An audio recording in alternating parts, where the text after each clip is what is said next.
Hey everybody, this is Perch. Here's a theory. I actually don't think this is that much of a theory. I would guess that most of you are going to agree with what I'm about to say. But I've gotten into arguments in the past. They're always weird arguments, and it always feels like I'm arguing with somebody who doesn't actually read comics, doesn't particularly enjoy them. My basic premise is this. I think that there are some creators that really belong on a certain title and not other titles. Okay, so for example, Frank Miller did a great Daredevil back in the day. It's a great series. If you haven't read that, it's a really, people keep talking about it. Why haven't you read it yet? It's a really good, Born Again. A lot of his issues, very, very solid. Frank Miller, great stuff. I don't think Frank Miller's Squirrel Girl makes a lot of sense. Okay, now I know I'm throwing Squirrel Girl out there, but I wish I had a more like a popular character. I'm sure one could come to me.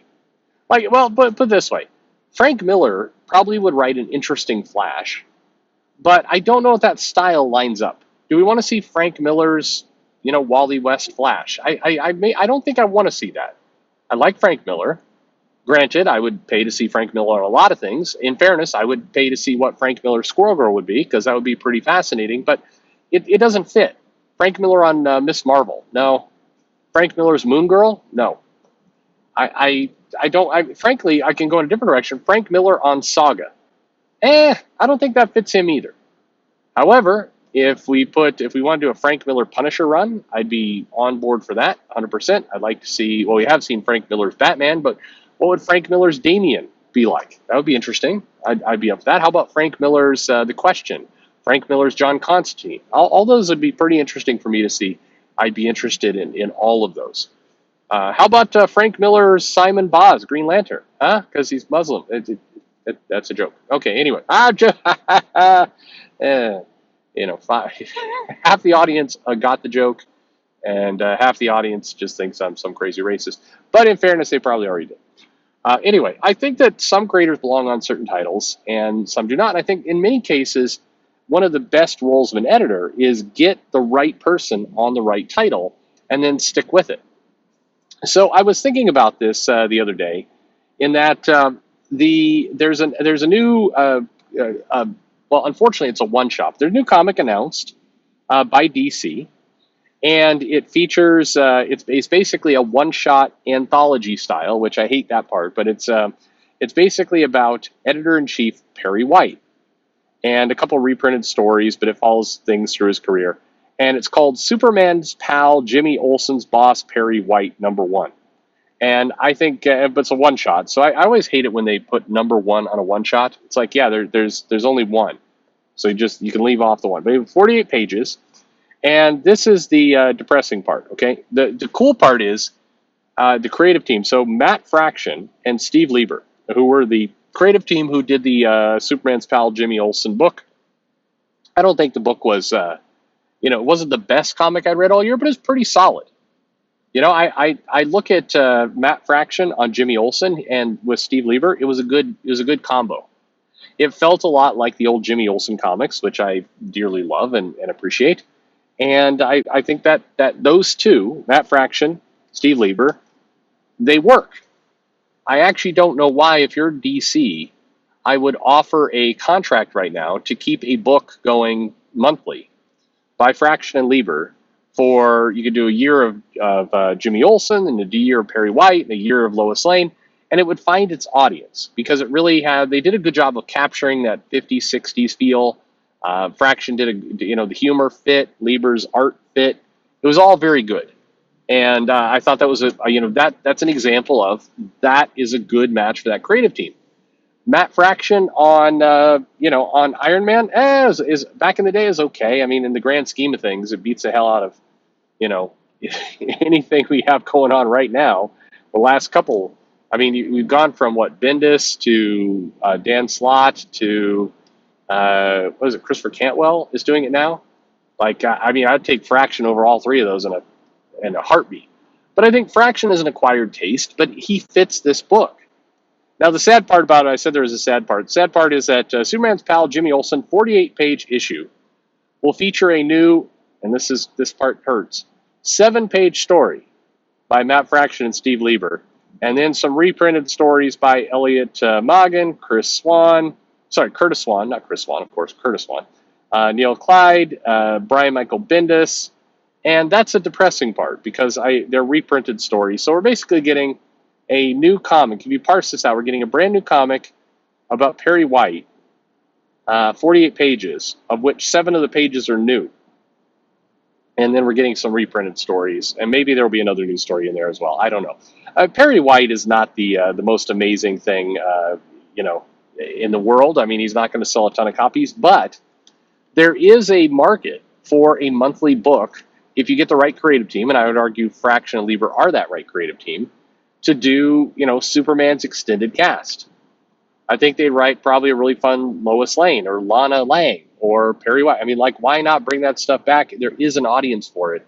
It's a bigger audience than some of the other dumb things they're doing right now. So why not? Let's have that attempt. Anyway, but overall, kind of getting back to the original premise of this video, I think that in many cases, a lot of hassle and irritation could be solved if we just matched up the creative team with the right people on the book. Vita Ayala has a certain writing style. Put Vita on a book that accentuates that writing style. Vita doing an X-Men book where, the premise of those titles is superhero fantasy may not be the best option. Is not the best option. Teenie Howard seems to really want to write kind of fantasy stuff, and I thought Teeny's she did the Conan the Barbarian with the tie-in book. Belize, was that, who was it? Anyway, it was not bad.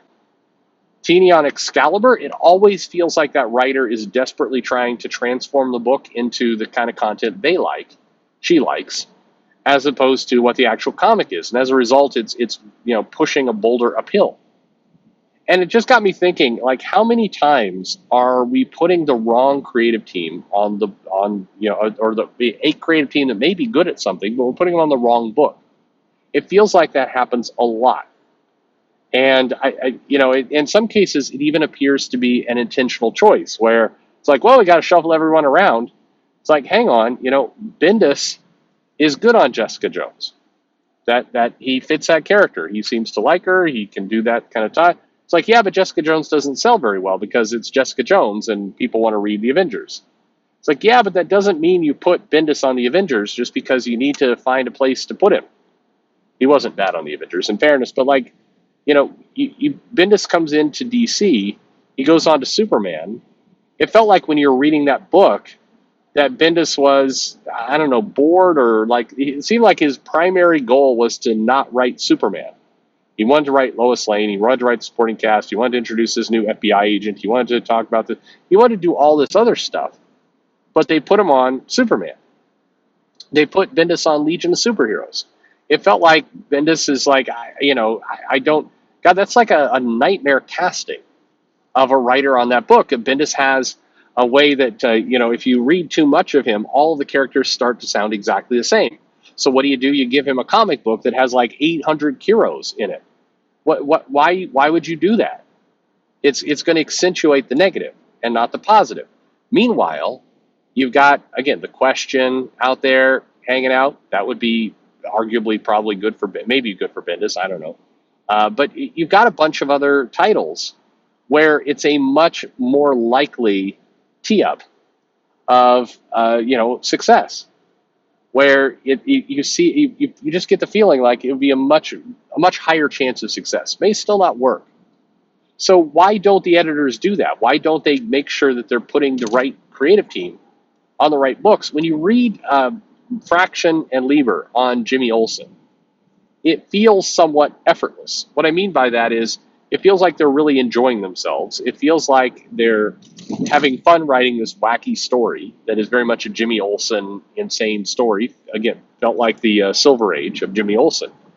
And it felt like the creative team's having fun with it. But there's other times where you get the feeling that the creative team is miserable. Like when Bendis and John Romita Jr. were on Superman, it didn't feel like anyone was having fun in that scenario. Certainly not the readers, but also, the writer and the artist team. I think you can get a lot. I think you can get a lot done if you get a lot more thoughtful about picking the right creative team to go on the right book. And I disagree. This is what I've had some fierce arguments about it. Again, I think most people probably agree with what I'm saying, but people have definitely disagreed. I have had disagreements with this, where they're like, no, a good writer can write anything. I don't think so. Chris Claremont was a good writer for the X-Men. His Fantastic Four wasn't bad. I thought it was good, but it wasn't as good as X-Men. It wasn't as close a fit. I think if you put Chris Claremont on, I don't know, Captain America, I think, again, Chris Claremont's a good writer. It might still be good, but I think it would be suboptimal. I don't think it would be nearly as good as, say, Grunwald, who appeared like he was just born to write Captain America. It was just, that was, again, it felt effortless. It felt like he was having so much fun. He knew the character, he knew the plots and everything else. It was just easy for him. That's how it came across. And that's what you want as an editor, as a publisher, as a reader. You want to feel like the creators just are having as much fun writing the book as you are in reading it. If it feels like the creators pulling their hair out, then that's terrible. Anyway, let me know who are the two questions. One, am I crazy about this? And two, who